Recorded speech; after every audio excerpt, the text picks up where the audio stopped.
ہمارے چینل کو سبسکرائب کریں اور بیل آئیکن کے بٹن کو دبائیں۔ بغداد کے مشہور شراب خانے کے دروازے پر دستک ہوئی۔ شراب خانے کے مالک نے نشے میں دھت ننگے پاؤں لڑکھڑاتے ہوئے دروازہ کھولا تو اس کے سامنے سادہ لباس میں ایک پروقار شخص کھڑا تھا۔ مالک نے اکتائے لہجے میں کہا، معذرت چاہتا ہوں، سب ملازم جا چکے ہیں، یہ شراب خانہ بند کرنے کا وقت ہے، آپ کل آئیے گا۔ اس سے پہلے کہ مالک پلٹتا، اجنبی نے اس کے کندھے پر ہاتھ رکھ کر کہا، مجھے بشر بن حارث سے ملنا ہے، اس کے نام بہت اہم پیغام ہے۔ شراب خانے کے مالک نے چونک کر کہا، بولیے، میرا نام ہی بشر بن حارث ہے۔ اجنبی نے بڑی حیرت سے سر سے لے کر پاؤں تک سامنے لڑکھڑاتے ہوئے شخص کو دیکھا اور بولا، کیا آپ ہی بشر بن حارث ہیں؟ مالک نے اکتائے ہوئی لہجے میں کہا، کیوں، کوئی شک؟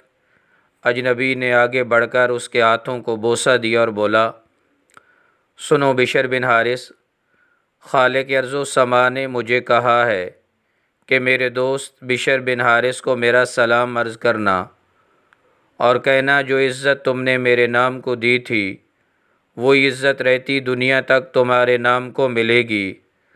اتنا سننا تھا کہ بشر بن حارث کی نگاہوں میں وہ منظر گھوم گیا جب ایک دن حسب معمول وہ نشے میں دھت چلا جا رہا تھا کہ اس کی نظر گندگی کی ڈھیر پر پڑی، ایک کاغذ پر پڑی جس پر اسم اللہ لکھا تھا۔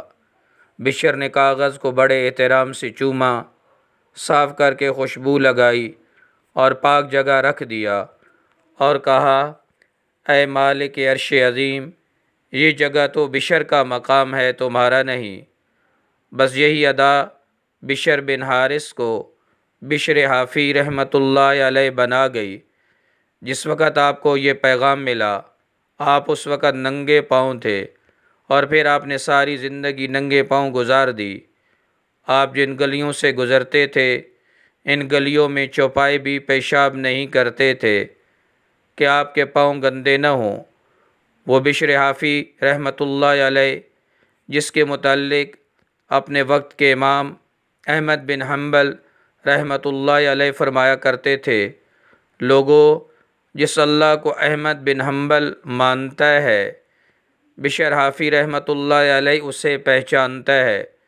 دوستو، آپ بھی کوشش کریں کہ کہیں اخبار یا کاغذ کے کسی ٹکڑے پر اللہ پاک یا نبی پاک صلی اللہ علیہ وآلہ وسلم یا مقدس ہستیوں کا نام نظر آئے تو اسے کسی پاک جگہ پر رکھ دیا کریں۔